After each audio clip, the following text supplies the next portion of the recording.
خدا ترسی اور خوف کے ساتھ کریں۔ میں 29ویں آیت بھی پڑھنا چاہوں گا۔ لکھا ہے، کیونکہ ہمارا خدا بھسم کرنے والی آگ ہے۔ خاص آیت جو کہ میں آپ کے سامنے رکھنا چاہتا ہوں وہ عبرانیوں 12 باب اور اس کی 27ویں آیت ہے، جو کہ اس طور سے ہے۔ لکھا ہے، اور یہ عبارت کے ایک بار پھر اس بات کو ظاہر کرتی ہے کہ جو چیزیں ہلا دی جاتی ہیں مخلوق ہونے کے باعث ٹل جائیں گی، تاکہ بے ہلی چیزیں قائم رہیں، بے ہلی چیزیں قائم رہیں۔ خداوند کی برکت اس کے پاک کلام کے پڑھے اور سنے جانے پر ہمیشہ ہوتی رہے، آمین۔ میرے عزیزو، یہ زندگی اور یہ دنیا جس میں ہم رہ رہے ہیں، اس کا خدا کی طرف سے اسی طرح کا انتظام ٹھہرایا گیا ہے کہ اس میں ہر وقت تبدیلی ہوتی رہتی ہے، ہر وقت چیزیں بدلتی رہتی ہیں۔ اور علامہ اقبال نے جب خدا کے اس انتظام پر غور کیا ہوگا تو اس نے ایک بڑی خوبصورت بات کہی، جو کہ اس طور سے ہے کہ سکون محال ہے قدرت کے کارخانے میں، سکون محال ہے قدرت کے کارخانے میں، ثبات ایک تغیر کو ہے زمانے میں۔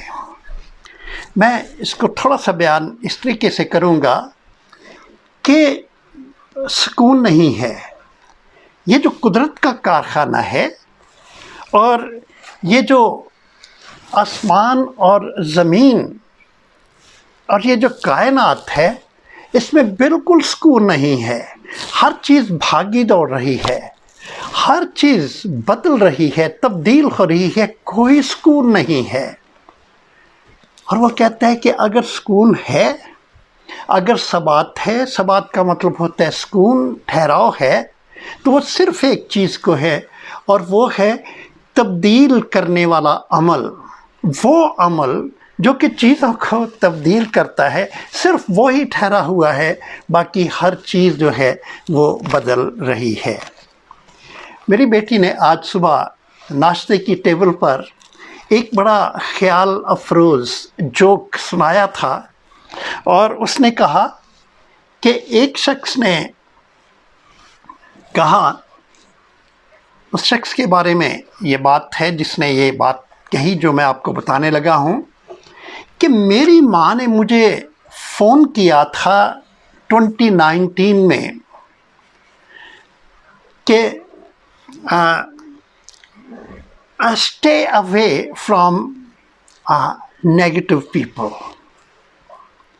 اور وہ کہتا ہے کہ 2020 میں میری ماں نے دوبارہ مجھے فون کیا ہے اور اس نے کہا ہے کہ stay away from positive people. میرا خیال ہے کہ آپ سمجھ گئے ہوں گے کہ پازیٹیو کون ہے، نیگیٹو کون تھے یا ہیں، اور پازیٹیو کون ہے۔ تو ایک تبدیلی ہے، ایک خاتون جس نے کہ 1 سال پہلے اپنے بیٹے کو کہا تھا کہ وہ جو منفی سوچ والے لوگ ہیں ان سے دور رہنا ہے، اور اب اس نے کہا کہ وہ لوگ جن میں کسی طرح کی مثبت تبدیلیاں ہیں اب ان سے دور رہنا ہے۔ یہ کرونا وائرس کے دن ہے، اسی خیال کے تحت اس نے کہا کہ جو پازیٹیو ہیں ان سے دور رہنا ہے۔ چنانچہ کتنی بڑی تبدیلی ہے جو کہ اس دنیا میں جس میں ہم رہتے ہیں اس میں پیدا ہوئی ہے۔ عبرانیوں کے نام خط اس کا 12واں باب عبرانیوں کے خط کا آخری باب ہے، اور اس بات کے ذریعے سے خدا کا کلام ہمیں یہ سکھاتا ہے کہ وہ وقت جب کہ تمام چیزوں کو آنے والے وقت میں ہلا دیا جائے گا، اس کی ہم سب کو ایک توقع رکھنی چاہیے۔ اور یہ ایک طرح کی ایک پیشن گوئی ہے جو کہ عبرانیوں کے مصنف نے کہی ہے کہ ایک بڑا ہولناک اور ایک بڑا رونگٹے کھڑے کر دینے والا وقت آنے کو ہے. یہ پیشن گوئی ہے اس کی، اور یہ ایک بڑا ہولناک وقت ہوگا اور اس کی توقع رکھنی چاہیے. پطرس بھی اپنے دوسرے خط اور اس کی تیسرا باب اور اس کی 10ویں آیت میں اسی طرح کی ایک پیشن گوئی کرتا ہے. پطرس کا دوسرا خط اور اس کا تیسرا باب اور اس کی 10ویں آیت میں کیا لکھا ہے؟ لیکن خداوند کا دن چور کی طرح آ جائے گا، اس دن آسمان بڑے شور و غل کے ساتھ برباد ہو جائیں گے اور اجرام فلک حرارت کی شدت سے پگھل جائیں گے اور زمین اور اس پر کے کام جل جائیں گے. چنانچہ پطرس بھی پیشن گوئی کرتا ہے اور وہ کہتا ہے کہ ایک موقع، ایک دن ایسا آنے کو ہے جب کہ سب کچھ جو ہے وہ بدل جائے گا اور تبدیل ہو جائے گا. یقیناً روئے زمین پر آج تک ایک جنبش کا جو ماحول ہے وہ جاری ہے. کچھ قدرتی آفات ہیں جو کہ وقوع پذیر ہو چکی ہے اور ہو رہی ہے اور آنے والے وقتوں میں بھی ہو سکتی ہیں، جیسے کہ زلزلے ہیں، طوفان ہیں، ماحولیاتی تبدیلیاں ہیں اور انسانوں کی اپنی لائی ہوئی تباہیاں ہیں اور تباہ کاریاں ہیں. ہر چیز جو ہے وہ بدل رہی ہے اور ہر چیز تبدیل ہو رہی ہے. ضرورت ہے کہ ان حالات میں اس تمثیل کو یاد رکھا جائے جو کہ ہم نے اپنے بچپن کے دنوں میں اور آج کل ہماری اولاد، ہمارے بچے سیکھتے ہیں اور ہمیشہ تک جب تک کہ خداوند کی دوبارہ آمد وقوع پذیر نہیں ہوتی ہے سیکھتے رہیں گے. اور وہ ہے کہ عقل مند کا چٹان پر گھر بنانا اور بیوقوف کا ریت پر گھر بنانا، یہ بہت مشہور تمثیل ہے. اور ہر وہ چیز بدل سکتی ہے، ہر وہ چیز تباہ ہو سکتی ہے جو کہ ریت پر بنے گی اور اس کو بالکل قیام نہیں ہے. اور شاید اسی طرح کی تمثیل کو سن کر ایک شاعر نے کہا تھا، ریت سے بت نہ بنا اے میرے بھولے فنکار، ریت سے بت نہ بنا اے میرے بھولے فنکار، ایک لمحے کو ٹھہر میں تجھے پتھر لا دوں. گھر تو وہی قائم رہے گا جو کہ پتھر پر، اس پتھر پر جس کے بارے میں پاک کلام بیان کرتا ہے، چٹان پر بنا ہوا گھر، بنی ہوئی چیزیں جو ہیں وہی قیام پذیر ہوں گی اور وہی رہیں گی. لیکن جب ہم دیکھتے ہیں آج کے حالات تو ہماری تہذیب ہل رہی ہے کیونکہ پتھر پر نہیں ہے.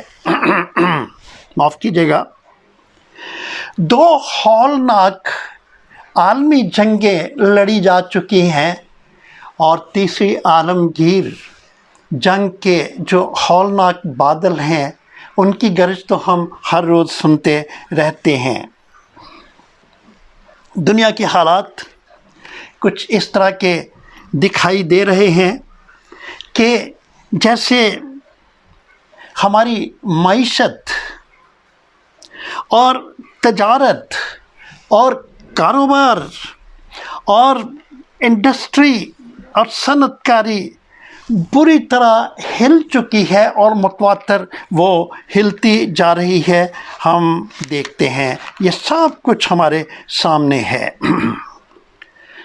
ایک وقت تھا، تھوڑے ہی عرصہ گزرا ہے جب کہ کریڈٹ کرنچ تھا اور آج کل جو ماحول چل رہا ہے وہ کووڈ-19 پینڈیمک کا ماحول ہے۔ زندگی کے بارے میں عجیب طرح کی کیفیت پائی جاتی ہے جس کو بیان کرنے کی اس لیے ضرورت نہیں ہے کہ کون سا دن ہے اور کون سا موقع ہے جس کو ہم دیکھتے نہیں ہیں کہ تیزی کے ساتھ تنزلی کی طرف جو ماحول ہے وہ جاتا ہے، اور ہم سوچ میں پڑ جاتے ہیں کہ نہ جانے اگلے لمحے کیا ہونے کو ہے اور کیا ہو جائے گا۔ ہماری سیاسی زندگی ہل رہی ہے، مذہبی زندگی جو ہے وہ ہل رہی ہے، اور ہمارے ایمان کی بنیادیں خدا خیر کرے ان کو بھی ہلانے کی کوشش کی جا رہی ہے، لیکن اگر یہ بنیادیں پتھر پر قائم ہیں، چٹان پر قائم ہیں، تو کتنی بھی کوششیں ہوں یہ بنیادیں ہل نہیں سکتی ہیں، لیکن کوششیں تو جاری ہیں۔ معاشرے کے اندر، معاشرے کے باہر، کلیسیا کے اندر، کلیسیا کے باہر محسوس کی جانے والی اور فکر مند کر دینے والی جو تبدیلیاں ہیں وہ مسلسل جاری ہیں، اور سب کچھ بدلنے کی کوشش جو ہے وہ کی جا رہی ہے۔ چنانچہ ہم ایک اس طرح کے ماحول میں رہ رہے ہیں، ہم ایک اس طرح کی دنیا میں رہائش پذیر ہیں کہ جب تک ہم زندہ رہیں گے دنیا میں ہونے والی تبدیلیوں کو ہم دیکھتے رہیں گے اور ان کا تجربہ کرتے رہیں گے۔ یہ آج کی بات نہیں، یہ شروع سے ایسا ہی ہو رہا ہے اور یہ ہوتا رہے گا۔ لیکن خدا کا شکر ہو، جو بات میں آپ کے سامنے خداوند کے پاک کلام میں سے شیئر کرنا چاہتا ہوں وہ یہ ہے کہ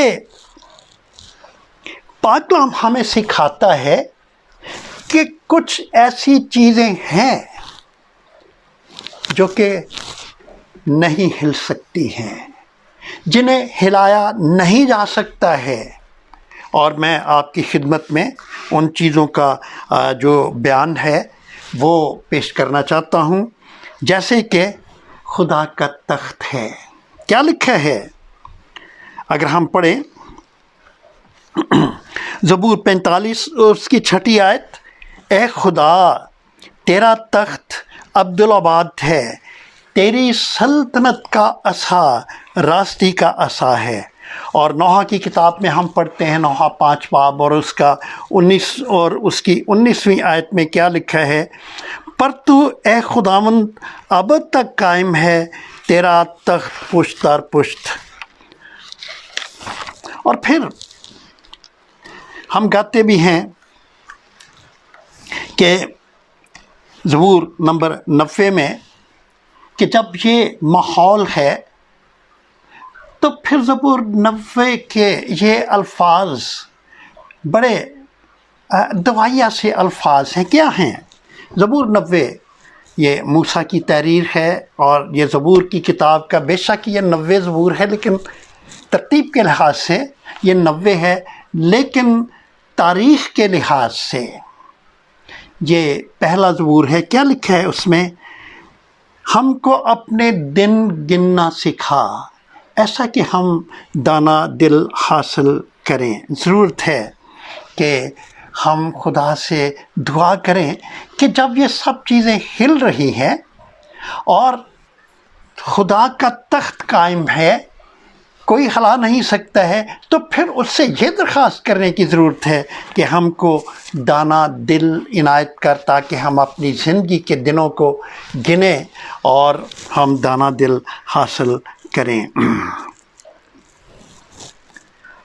خدا کا پاک کلام کہتا ہے کہ صرف یہی نہیں ہے، لیکن آسمان کو بھی ہلا دیا جائے گا، جیسا کہ یسایہ 34 باب کی 4 آیت میں ہم پڑھتے ہیں، لکھا ہے، اور تمام اجرام فلک گداز ہو جائیں گے، اور آسمان طومار کی مانند لپٹے جائیں گے، اور ان کی تمام افواج تاک اور انجیر کے مرچھائے ہوئے پتوں کی مانند گر جائیں گی۔ آسمان تبدیل ہو سکتا ہے، ہلایا جا سکتا ہے، پاک کلام کہتا ہے ہلایا جائے گا، اور یہی پاک کلام کہتا ہے مگر خدا وہ جو کہ آسمان سے بلند و بالا ہے، آسمان سے کہیں بلند ہے، جو کہ ابدی اور قادر مطلق اور لا تبدیل ہے، لکھا ہے کہ وہ نہیں ہلایا جا سکتا، نہ کوئی تبدیل ہو سکتا ہے۔ عبرانیوں پہلا باب اور اس کی 10ویں اور 12ویں آیت میں ہم پڑھتے ہیں، کیا لکھا ہے؟ عبرانیوں پہلا باب اور اس کی 10ویں اور 12ویں آیت میں اس طور سے خداوند کے پاک کلام میں خدا کے بارے میں، رب الافواج کے بارے میں بتایا گیا ہے۔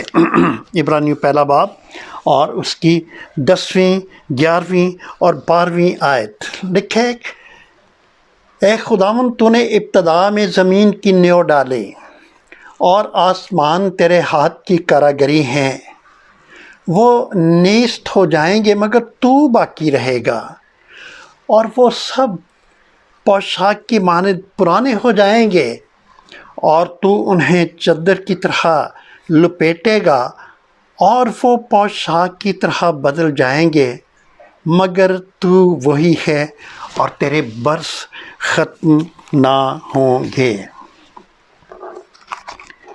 خداوند کے لوگوں کے لیے، یعنی میرے لیے، آپ کے لیے، اور اس سے آگے جائیں دنیا کے ایک ایک انسان کے لیے ضروری ہے کہ وہ جانے کہ جب تمام چیزیں ہلا دی جائیں گی، آسمان بھی ہلا دیا جائے گا، تو ایک ہے جو کہ کبھی نہیں ہلایا جائے گا، اور وہ ہے خدا کا تخت۔ خدا کا تخت کبھی بھی نہیں ہلایا جا سکتا، وہ تخت جہاں پر خداوند رب الافواج تخت نشین ہے، ہم بائبل میں پڑھ چکے ہیں کہ وہ کبھی ہلایا نہیں جائے گا۔ یہ فضل کا تخت ہے۔ ہم پڑھتے ہیں عبرانیوں 4 باب اور اس کی 16 آیت میں کیا لکھا ہے کہ آؤ ہم فضل کے تخت کے پاس دلیری سے چلیں، اور یہ صرف فضل کا تخت نہیں، یہ عدالت کا تخت بھی ہے۔ مکاشفہ کی کتاب اور اس کا 20 باب 11ویں آیت میں کیا لکھا ہے؟ لکھا ہے، پھر میں نے ایک بڑا سفید تخت اور اس کو جو اس پر بیٹھا ہوا تھا دیکھا، جس کے سامنے سے زمین اور آسمان بھاگ گئے اور انہیں کہیں جگہ نہ ملی۔ خدا کا تخت موجود ہے جو ہل نہیں سکتا، وہ اپنے فضل اور عدالت کے تخت پر تخت نشین ہے۔ خدا کا فضل کبھی ہل نہیں سکتا۔ مگر کیا ہمارا شمار ان لوگوں میں ہے جو کہ اس تخت کے سامنے موجود ہیں؟ ہمارے بہت سارے عزیز مسیح ایمان میں ہو کر یہاں سے رخصت ہو چکے ہیں اور اس تخت کے سامنے ہے۔ کیا ہم جان سکتے ہیں کہ جب ہم بھی اس دنیا سے جائیں گے تو کیا ہم ان لوگوں میں شمار ہوں گے جو کہ وہاں پر اس تخت کے سامنے، فضل کے تخت کے سامنے، عدالت کے تخت کے سامنے ہم کھڑے ہوں گے؟ عدالت کا تخت تو ہلایا نہیں جا سکتا، لیکن عدالت کا تخت ہمیں ہلا سکتا ہے، اور ضرورت ہے کہ اگر ہم اس عدالت اور اس فضل کے تخت کے سامنے کھڑے ہونا چاہتے ہیں ان لوگوں کے ساتھ مل کر جو کہ ہم سے پہلے وہاں جا چکے ہیں، تو پھر ہمیں اپنے آپ کو فضل کے سپرد کرنے کی ضرورت ہے۔ ضرورت ہے، اور اس کے ہاتھ میں دینے کی ضرورت ہے جس نے ہمیں